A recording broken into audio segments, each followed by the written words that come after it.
Gəlin, 3 qat Avropa çempionu güləşçi Həsrət Cəfərovun son müsahibəsindəki ən vacib məqamlara birlikdə nəzər salaq. Yəni, bu müsahibə bizə sadəcə bir idmançını yox, həm də pərdə arxasındakı insanı göstərir. Onun daxili mübarizəsini və ona kimlərin dəstək olduğunu anlamaq üçün əla fürsətdir.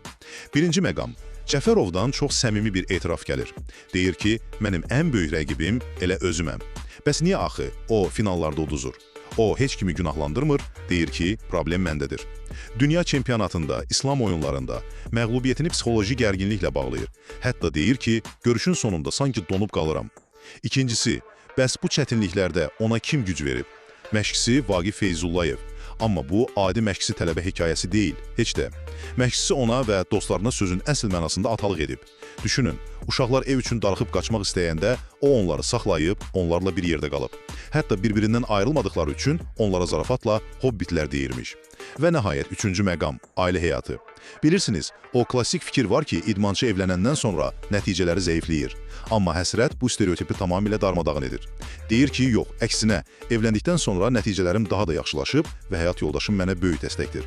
Qısacası, Həsrət Cəfərovun 2026-cı il üçün planı çox aydındır, bütün o gümüşləri qızıla çevirmək.